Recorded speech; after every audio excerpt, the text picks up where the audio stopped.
Welcome to Focus on Why. I'm Amy Rowlandson, your host. Join me to explore the compelling stories, profound insights, and captivating experiences shared by my guests from all over the world. Focusing on the importance of why, these relatable, uplifting, and inspiring conversations will empower, motivate, and guide you to create your own purposeful way of life. Have a purpose, have a plan, focus on why. Before we start, have you signed up to receive my weekly email newsletter, Friday Focus? Every Friday, I focus on one topic with one action arising. The link to sign up is in the show notes. Today on Focus on Why, I am joined by Heather Wright. Heather, hello. Hello, Amy. How are you doing? I'm really well, thank you. And what is it that you are bringing to the table today? Oh, gosh, all of me. I'm bringing it all. I don't know if that's what you want. As with anyone, I suppose I'm bringing my perspective on purpose and things like that, because I think it's a big subject, isn't it? Purpose. There are many people who seek out purpose and can kind of go, oh, I don't know what my purpose is, versus the idea. I think sometimes it's too big a question for people to the point where they daren't go near it. So what they do is somebody once said, it was my church minister preached on, don't let fear lead you to live a small life. And sometimes I think people are frightened of some of the difficult questions, and therefore they'll just keep going, I'll think about that another time. I'll think about that another time, you know. So what about you? Do you see it as a difficult question? I don't. I mean, obviously, it's a question that you can't summarize in a pithy little quote. That would be lovely. So a little quote you can pop on a poster. I just don't think you can put it into a sound bite, which is what a lot of us are looking for in life. We do the same with our politicians, don't we? If I dare mention those. We're looking for a pithy quote that completely summarizes. No, it doesn't work that way. So no, I'm not frightened of it in any way. And I think that there's a lot of things that lead us to where we are. And there's whenever somebody asks you a question, I think the answer has to start with, well, that depends, but people aren't ready for that. Well, that depends on this, this, and this, and it's like, oh, that hurts my brain.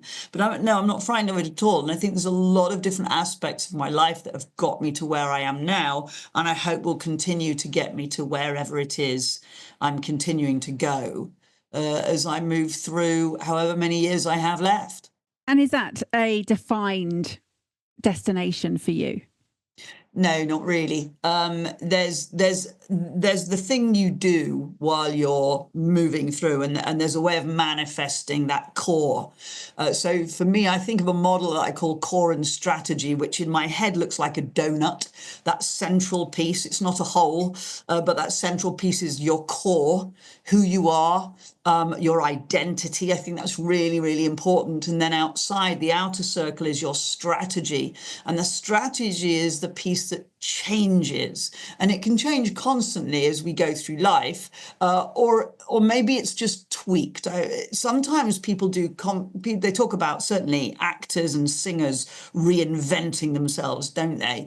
But I think we probably tweak, because at different times in our lives, the message might sound different, or the piece we're doing might sound different. And I always figure that no matter what happens to me in my life, if I were to lose everything I have tomorrow and have to start again, but you live from that particular perspective, then I might do something slightly different. But the actual key purpose of my core and my identity shouldn't change. And I think the challenge with that is that a lot of people's identity is not based on who they are, but on what they have, or indeed our experiences get us to where we are and to a certain understanding, but they are not us. They do not define. We hear that phrase, don't let your failures define you. No, but let them help you build to the definition you want of you. I think that's important. So with regard to that purpose or that core, that strategy, it changes, whereas the core should not, although the core will develop and get more depth as we ask more questions. So there's two elements here that are coexisting and evolving in different ways. So the core is growing and becoming more knowledgeable in some essence, and being more aware of what's around it. And then the strategies are being tweaked to adjust to the core being changed. Does that make sense? Absolutely. So the strategy is the manifestation of your core. What are you doing that manifests your core? And your core is your who am I? What do I stand for? And that does sound like a very big question, but there's lots of things that happen. I mean, you hear people say it all of the time, don't you? Hear people going, oh, well, you wouldn't do that, would you? From an experience they've never had. You watch something on TV or on the news, oh, well, you just wouldn't do that. Or you hear them gossiping about somebody else. Well, I wouldn't do that. Well, have you been in that position? Do you know what you would actually do? Do you know what you want to stand for, or what you would stand up for? And one of the explanations, this is the piece that I guess lots of people refer to as values. I don't know whether I would call them values, although I often do, just to help people get a tag on it, get a hook on it. But it's about guidelines as to how we want to behave, how we want to be seen. And I would often describe it as if you heard somebody talking about you, let's say you're in a weird thing, you're in a toilet cubicle, you know, where they can't see you and somebody comes in and they're talking about it. It's actually happened to a friend of mine, and they were talking about her. And they weren't, unfortunately, being very complimentary. And the question is, what would you like people to say about you? How would you like to be defined? And sometimes you actually have that experience, i.e. you hear what people say about you, and sometimes you don't, but you have to work towards that. Okay, character goals, I believe, are more important than the other goals. People have goals about the type of house they want to live in, car they want to drive, you know, those are lovely goals, but character goals, I think, are far more important. And that's about, you know, my kids would say, hey, you don't want to be that guy, do you? You know, you want to be that guy. And they kind of go, well, who's that guy? And they're meaning that character. They don't want to be the one who avoids paying when somebody's, you know, when they're splitting the menu up and all of that. Oh, you don't want to be that guy. And so I think there are lots of times we watch films, for instance. We're a very film orientated family. So I get a lot of illustrations from films, preferably ones that are based on true life stories, but not always. But we get a lot of moral inference from a story, don't we? We go, oh, what was the moral behind that? What was the point they were trying to make? And we go, oh, well, they were trying to make this, but they don't take that with them then. It's the old one a few years ago when a very famous person, unfortunately, committed suicide. Everybody was talking about being kind, weren't they? And everybody was talking about, and it's not that that's gone out of fashion, but it hit the newspapers and it hit all of the different social medias in a world where you can be anything, choose to be kind. And then the next minute they're gossiping about somebody else, or they're, you know, tweeting horrible stuff about people. And it's almost like people don't make that connection in terms of what they say or what they do. And for me, there's that core piece, which is, who do I want to be in life? What do I want my identity to be? And therefore, how will that manifest in our behavior? So we've got a what, a how, and a why in there very much. I'm seeing this whole core as the being and the strategy being the doing. The difference between those. So who are you being at the core, and then what are you doing to represent that? Absolutely. And there's a piece there which says, it's a quote from the Bible, isn't it? Which says, if you're an apple tree, but you don't bear apples, what's the point? There's no point in saying, well, in my heart, I'm this. But in my behaviours, I'm doing something completely different, and go, well, hang on a minute, you know. And there's also a difference. So there's this whole constant, for me, I'm driven by this constantly tweaking habits. We develop habits as we're growing up based on self-protection or the people we're around. Maybe it'll be a tone of voice. You know, my dad used to always say to me, don't talk to me like I'm an idiot, when I was about 14 or 15. Yeah, I can see you feel the same. Yeah, oh, don't talk to me like I'm an idiot. And I used to think, I don't think I am. And it used to confuse me. And then when my son got to that age and talked to me like I was an idiot, and my husband would say it to him, I go, do you know what? Although it doesn't make it right, I don't think that's his intent. He's developed a tone of voice while he's at school where everybody talks to each other like they're an idiot, because young teenagers are constantly vying for powerful positions. And actually, so we develop these habits, and I don't think they necessarily are good for our intent, if you like. So if I have a tone that talks to people like they're an idiot, but I don't mean it, then I need to change that habit, because otherwise my behavior is not doing me any favors. And so there's a big difference between our habits and our intent. But that doesn't dismiss the habit. It says we need to change that habit so that our habits are the outer manifestation of our intent, if that makes sense. So therefore, if I wish to be a kind person, then I need to watch what I say. I need to filter, my thought process. Am I thinking kind thoughts? Am I being a critical thinker? And unfortunately, what happens then is there's a whole menu of skills we need to develop so that we can be the person we would like to be. Heather, at what point does a critical thinker become an overthinker? Oh, yeah. Do you know what? Before we were talking, and I was thinking about how to explain kind of where I've got to and why I've got to this, I actually came to this sort of conclusion that the two things live almost side by side. I'm an overthinker.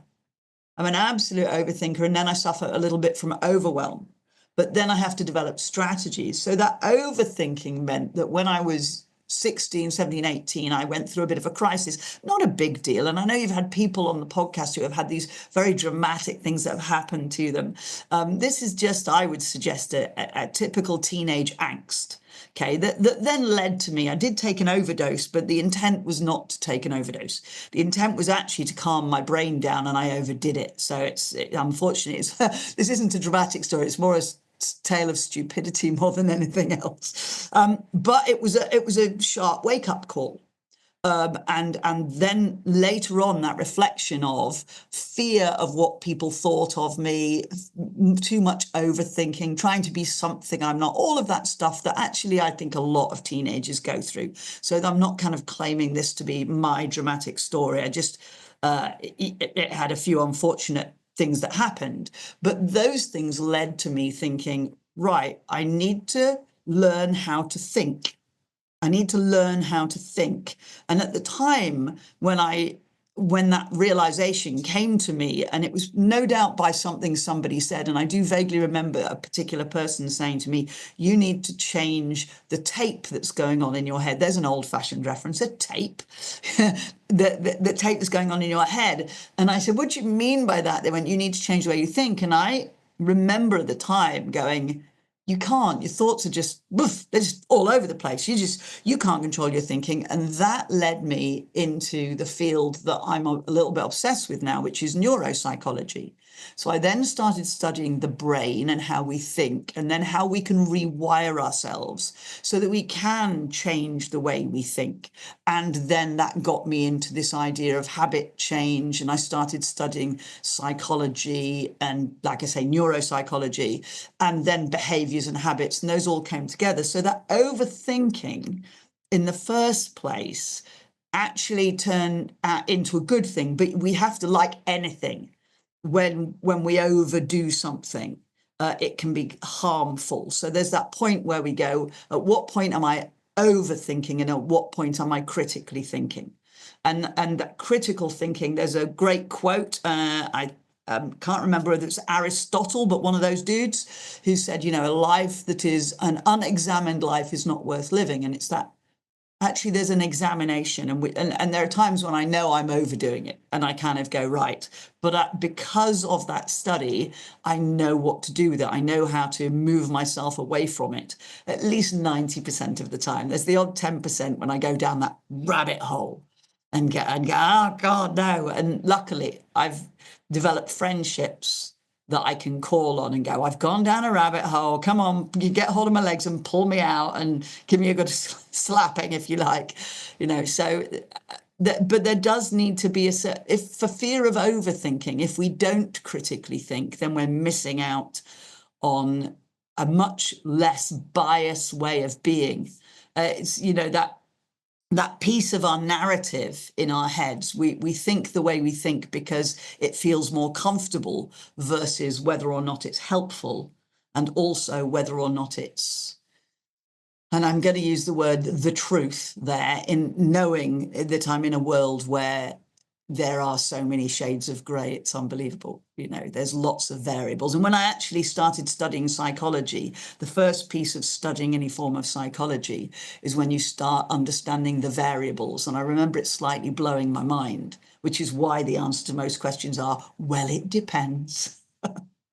And I've got so many questions from what you've just shared. I just want to, before we move too far away from it, if you could be a film, what would best represent you? Oh, gosh, I am going to need to think about that one. If I could be a film. It was related to the fact that you were talking about being a film-oriented family, and that you love these life stories that are based on real life versions and morals. And I was just thinking, what would best represent you in terms of how you want to be perceived?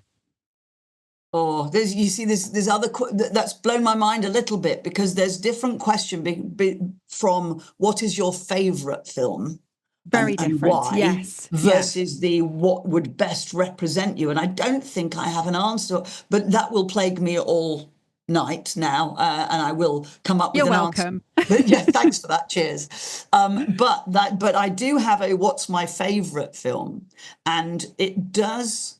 The reason it is my favorite is partly because of what we're talking about. And I don't know whether you've seen Three Billboards Outside Ebbing, Missouri. Well, there you go. You're welcome. Look at that one. And the reason I like it is because it does not have typical goodies and baddies.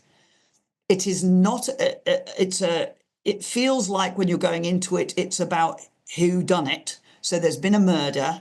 This lady's daughter has been murdered, and you think it's about who did it. And I don't want to spoil it for anyone who's listening and hasn't seen it. But the point of it in the end is not whether they capture the people who did it.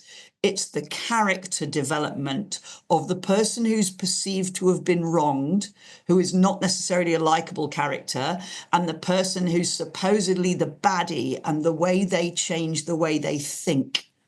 And it's really about that self-development and or as a filmmaker would talk about it, this character development and that narrative arc about and at the end they come together in this point of, we've actually been thinking about this differently, and we've almost come to a point of agreement, even though we started from completely different, from opposing points of view.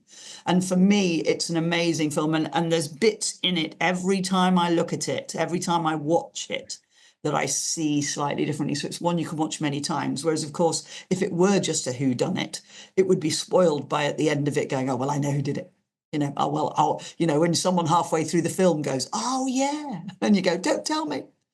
There isn't that with this.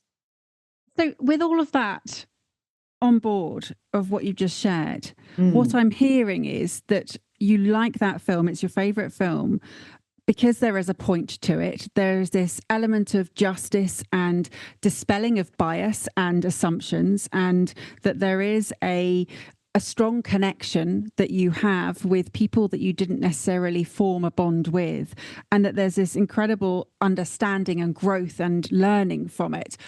Is that not what I asked you about what film would represent you best? Well, yeah, and it's a funny one, isn't it? Because when you say what film represents you, it would be the theme of the film. And one's tendency is to think of a character I associate with. And, if I could associate with someone, I'd love to associate with the character by Sandra Bullock, but got nothing to do with any depth. It's a very shallow thought. I think she's a very attractive lady. I look nothing like her. But that's a whole different thing, isn't it? But with regard to the theme of the film, yeah, and that's why it popped into my head. It's just those words, what would represent you best? I think, and of course, sometime in the middle of the night, maybe I'll think of a better one. But that for me, when somebody says, what film should I watch tonight? Watch that, but don't expect it to be a standard story, and look into it. And of course, it did win many awards. It did, when it came out, it won many, many awards. But I've met people who kind of are so used to this usual, well, it's a whodunit, and this is going to happen, and this is going to be a baddie, and this is going to be a goodie. I love films where they confuse us, where you've got a baddie who is likable or a goodie who is unlikable. and you kind of go, wow, that's really strange. I suppose Game of Thrones was one of those, wasn't it? There were many characters in that who were definitely unlikable. The goodies didn't necessarily win, etc. And I like that because real life isn't like that. We love to grab onto the things that go, oh, well, everything happens for a reason. I think we make the reason, and that's just as justified. That's just as good a thing. Do things happen for a reason, or do we create a reason? And that's good because, again, we're back to, are we creating a purpose? Are we creating that purpose for ourselves? And that's fine, so long as we go, how does this story fit where I need to be going with my purpose? And my purpose or the way in which we're talking about core and strategy. When I first, at a young age, I thought my purpose was I wanted to be an actress. I'm not the only one. There's many, many people who know. I got into drama school. My brother had been at the Royal Ballet School. I was a professional ballet dancer. So I come from quite a theatrical family, but I ended up not going to drama school. And sometimes now, both of my boys are stuntmen in films, so we are a very film-based family, although we look at films very differently, like, oh, I can see how that stunt worked, and very different. But and people have often said to me when I teach leadership, because I'm teaching it from that piece of who are you to lead people, who do you want to be, what values do you live by, kind of thing. People say, oh, you should take leadership to Edinburgh Fringe because you're so funny. And I've thought about doing that comedy and that acting, but I actually feel like, although it's really good for the ego to stand on a stage and get those laughs, I don't know if it goes deep enough. I don't know if, although that can be nice as a pastime, for me, the passing that knowledge on so that somebody can later on say to you, do you know what? I had a light bulb moment. I think about things differently. So, for instance, I do an awful lot of conflict management because of this critical thinking, conflict management, handling difficult conversations. Because let's face it, doesn't matter what position you are in any company, or indeed whether or not you work for a company, we all have conflict because we're human beings living on a planet together. Critical thinking, again, helps with regard to that and helps us look at what's our purpose, what do we want the outcome to be. And when somebody says, do you know what, I've been having a conflict with a family member, a brother, a sister, a team member. But when I approach them with a different mindset, and we've sorted it now. And that thing that was making me so unhappy no longer makes me unhappy. Bingo. That's when you get that buzz to go, great. Okay, that was the reason. It wasn't necessarily. It would be lovely to stand on a stage and entertain people for that period of time. And of course, I don't know whether I would have been good enough to have done something deep, really, really deep, or whether I'd have been quite a shallow actress. But to actually have passed a piece of knowledge on so that people will think differently, and that they could. I got a call. I often do, but probably most recently, I had one from longer a time ago. So somebody called me, they'd been on a course I'd run in 2001. Okay, I've been doing it since 1996, 2001, and somebody said, I still remember what you said, blah, blah, blah, and I've been doing this because of it, and I've done more reading. I might be the opening to them reading more about it and them hearing from somebody who knows far more about it than I do. But wow, then you go, that was lasting. That was something that changed the course of the way they think, hopefully in a positive and helpful way, of course, And a lot of what I'm hearing here, Heather, is this constant flux between constant flux between reflection and perception. And going right back to the beginning of where you were talking about the toilet cubicle, about what people are perceiving about people, and then what you're hoping their perception is, there's often a gap, but you can't fill the gap of what they don't know or what they won't ever know about you. So this core of who you are, and then the strategy around of getting that out into the world, there's always going to be, I'm making an assumption here, but there is going to be a difference between the perception of others and your own perception of yourself. Yes, yeah, there is. And funnily enough, last weekend I went to see the show Wicked. Very popular. I've held off for 18 years and then went, no, no, everybody's saying it's good. We should blooming well go. So we went. And of course, anyone who's seen it or has now seen the film, which is not long come out, will know that is a really good example of people following their own narrative, done nicely to music and with pretty costumes and people with green faces. But there's this constant piece, which is how we perceive versus who we really are.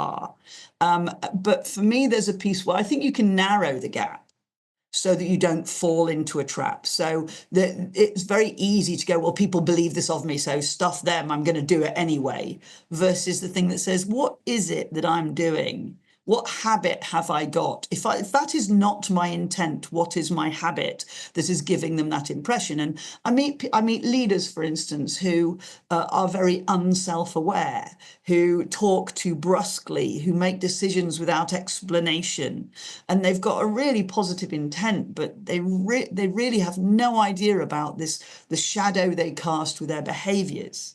Now, you can do as much as you like. You're right. There is always going to be a certain gap, and there will always be people who choose to believe a certain thing because it's more comfortable for them. So, for instance, I work in companies where you sometimes get it where they go, yeah, but all people in management are like this, and they don't want to let go of that. I reckon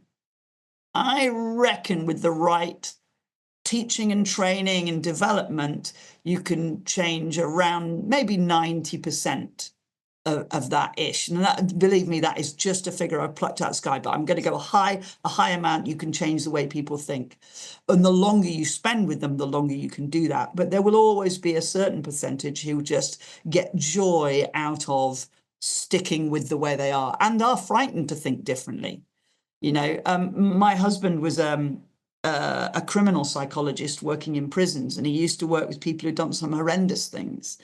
And when we were at dinner parties, if people didn't know him and they said to him, so what do you do? And he'd say, oh, I work in prisons, blah, blah, blah. I counsel and, I'm a criminal psychologist and I work with people who've done this, this and this. And people go, oh, that's terrible. Isn't that awful? And he would go, well, you see, I understand why they've done it. And people always instantly would misinterpret the word understand for allow it or accept it or, I think it's okay. You can understand something and still not agree with it. But I think we're frightened to understand stuff. We're frightened to understand why somebody does something because it's a lot easier to go, well, they're just like that, aren't they? Well, people are like that, aren't they? As opposed to going, hang on a minute, not necessarily. Let's become curious about their intent. And we still, by the way, do not believe that they should do that thing to other people, that horrendous thing. But by understanding, we might be able to change it. And of course, in these lovely little musicals, there's usually a little bit at the end where everybody lives happily ever after. And that's not really the way the world works, but it can go some way towards that, at that understanding. But of course, you don't get a sound bite on social media by being really reasonable. You often get it by being controversial or being harsh. And the people who tend to do well on those things go for very dramatic statements, and they know, a lot of them know they're doing it, and so it's a lot easier. If you want to get a load of likes, then say something harsh about somebody. Absolutely make assumptions about somebody without any sort of curiosity, and instantly people will jump on that bandwagon. But I guess my question would be, when you put your head down on the pillow at night, is that who you want to be? Do you want to be defined by the amount of likes? Well, I mean, the whole reductionist approach that you started off with right at the beginning, of having that pithy quote or on a poster or a soundbite, and it being then something that people can hold on to, something that people can rationalize and understand, and have a way of making sense. And it's making sense of the world that helps us to feel safer. And in that instant, we do, or people can ignore those difficult questions or conversations that you're talking about, because they're trying to have this reductionist approach that then, as you said, those people, those managers always do it that way. If they make that generalization, they feel safer that it's possible, or it's explainable, or whatever it is. We don't like to not know. In the world that you are in, there is so much that we yet are not able to understand. And is that exciting for you? Yeah, I mean, it is. I mean, there's that frustration. It's a little bit like I once heard a story, presumably just an analogous story, about a lady who used to work into a bookshop and burst into tears on a regular basis. And somebody said, "What's your problem?" She said, "There are so many books and I haven't got time to read them all, and I love books." And there is a point where you kind of go, "I need many, many lifetimes to develop. I wish I'd started on this journey so much earlier." But on the other hand, you have to be at a certain place and experience certain things to become curious. So yeah, there's a certain amount where you go, there are answers there are questions I will never know the answer to, but I will blooming well try and analyze it. And there is a point where you have to become comfortable with a lack of certainty. And with curiosity, I wonder why, rather than feeling you need to close it off. I close it off because I've decided that they're just a bad person. Oh, well, they're just like that. And like you say, that's just reductionist, isn't it? And you can't, and then you just have to choose where you're going to spend your time. And that's where that overthinking thing for me. So I book myself on certain courses because I want to know more, but the list just gets longer. I want to study under so many people. And what's great nowadays, of course, is that you can buy courses on the internet and choose to watch them at, masterclass or various bits and pieces where you can study under people you would never have a chance. One of my favorites is hostage negotiators. I love to listen to people like Chris Voss, who's a hostage negotiator, because those influencing skills are very powerful. That understanding where people are coming from, just really learning to listen because somebody's life might depend on it, rather than learning to listen just because, it's polite, because, your aunt at the Christmas table was wittering on somewhere. No, this is serious stuff. Luckily, we have that ability, don't we? It's every time something like that happens, it almost opens up a whole other filing cabinet of stuff that I would love to be able to study, but also knowing my own limitations, because I just don't think I've got the attention span for it, which is a shame. That shoots me in the foot on a regular basis, not having the attention span for it. So how do you manage your own limitations, but also focus on your character goals? I think you have to come back to a few questions. For me, I come back to a few questions when I'm about to go down a rabbit hole, or I'm about to go in, and it's going back to what's my why, what's my purpose. And funnily enough, I got a call only yesterday. I was in the middle of a marketplace and I got a call from somebody and said, just want some advice. I volunteered to do this thing with the PTA, and there's a couple of members of the PTA who've put ideas forward, and I want to tell them those ideas don't really work, but I don't want to upset them.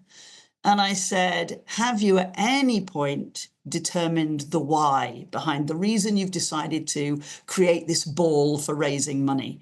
Go back to the why and make sure everybody knows why. So, but people are trying to save money here, and we're having arguments over whether, even in simple stuff like that, are we going to have a buffet or a 3-course meal? So go back to the why, because it helps you answer the question. What is my purpose? And I do this a lot when I'm talking about handling difficult conversations and conflict management. If you go back to what is the purpose, what would I like the outcome to be? And a lot of people can't answer that when they're in conflict. What they really just want to do is tell somebody that they were upset. And you go, what do you want the outcome to be? And they kind of go, well, I just want them to know. I'll go, and what's the purpose behind that? What will make you feel better?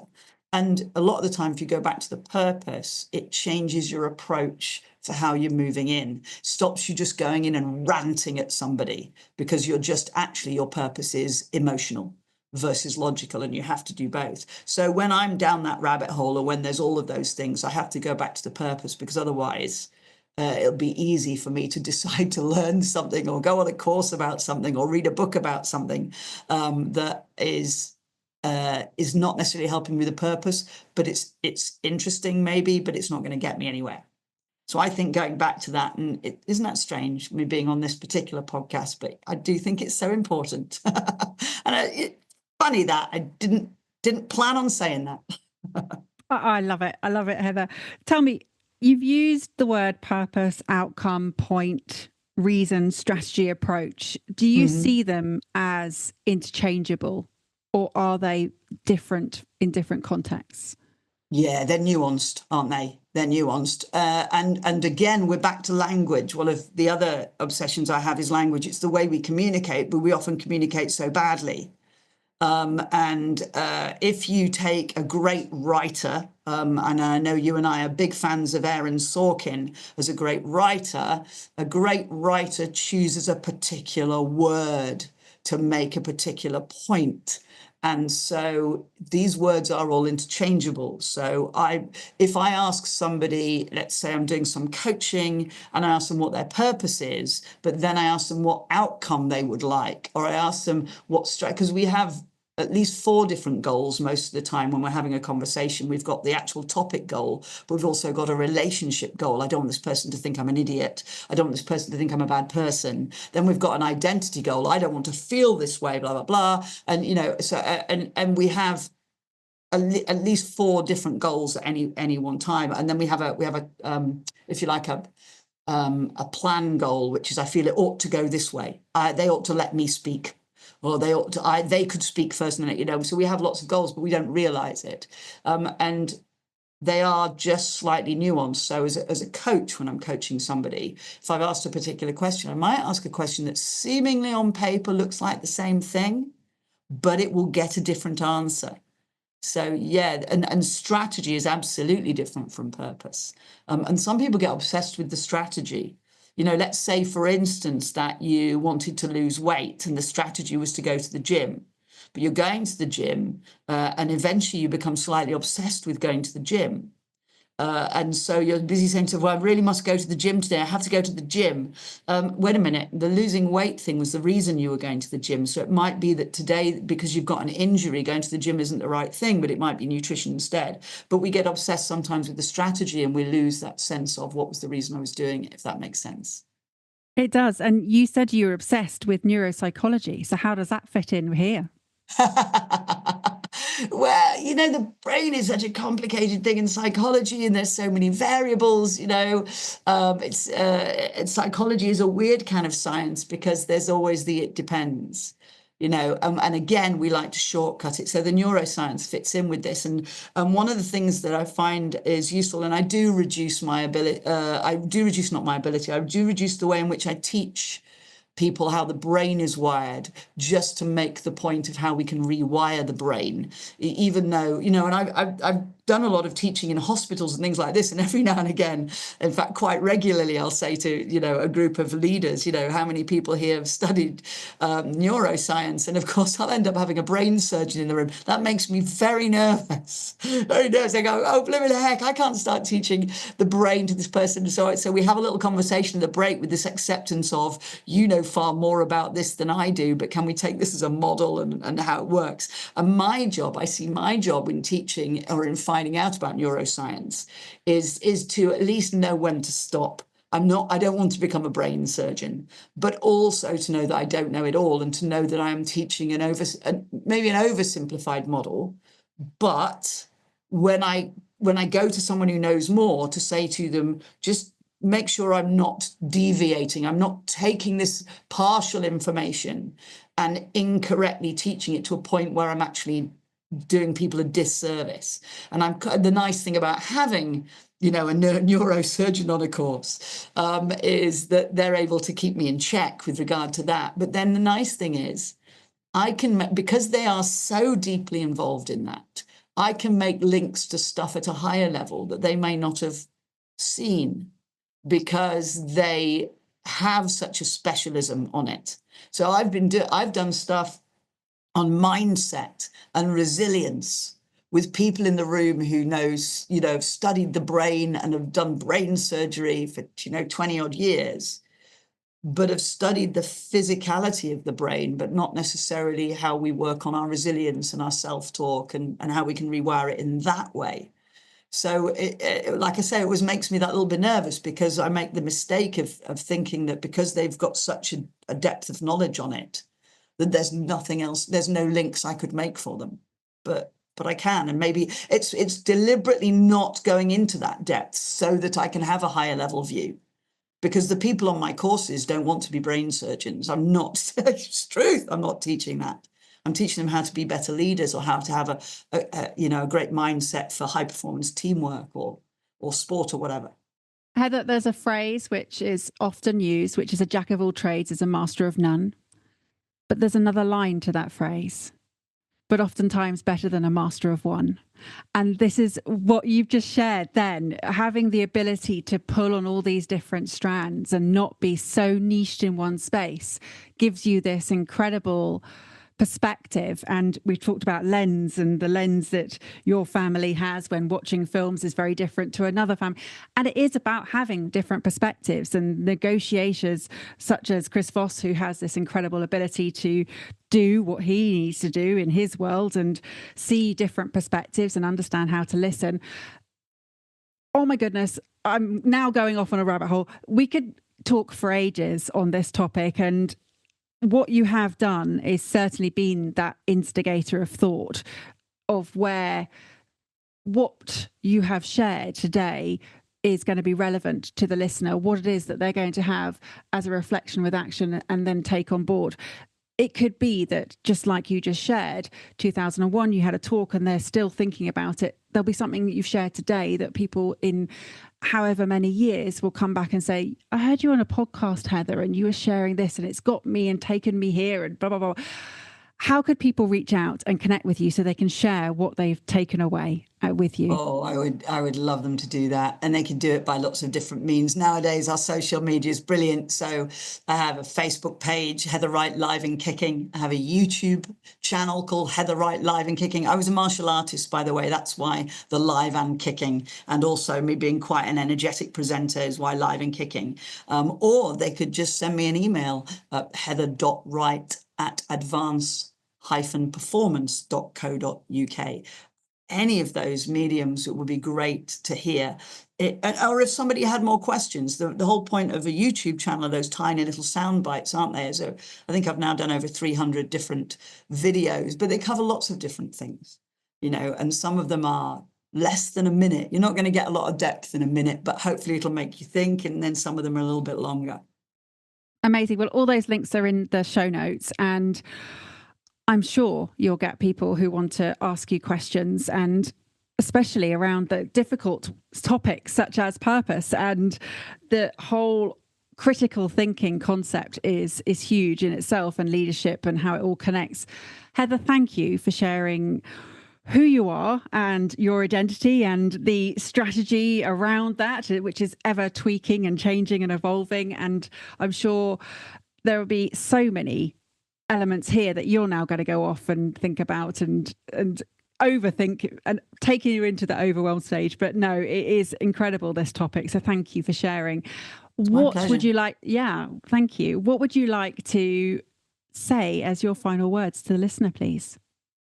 So I was recently introduced to a young lady who was just leaving university. And she asked me what I did, and I tried to summarize it. That's always a difficult one. And she then said to me, what advice would you give me as a young person leaving university, going out into the world? And I said, if you need to learn one skill that I think will be the catalyst for anything else you've learned, it's learn better social skills. Learn what makes people tick, and really work on your social skills, your ability to connect with people, to listen, and to become curious, because that is how everything else that you've ever learned will be able to manifest itself into being its best version. For me, I believe that's the oil, if you like, that will make it all flow, no matter how intelligent you are or aren't, depending on how you feel academically or what. It's those social skills that we need. And that doesn't mean being gregarious. It doesn't mean being extrovert. Social skills are often about listening and becoming curious. For me, that's the biggie. What value have you gained from tuning into Focus on Why today? What are your reflections with actions? I'd love to hear your thoughts. Please leave a review on Apple Podcasts or via LinkedIn and share how Focus on Why has made a difference to you. Your feedback not only will inspire others, but will help them to discover how Focus on Why has created powerful ripple effects. Let's continue the conversation. Connect with me on LinkedIn, Instagram, Facebook or X, join the Focus on Why Facebook group, and sign up for my weekly newsletter, Friday Focus, to keep in touch. All the links are in the show notes. Have a purpose, have a plan, focus on why.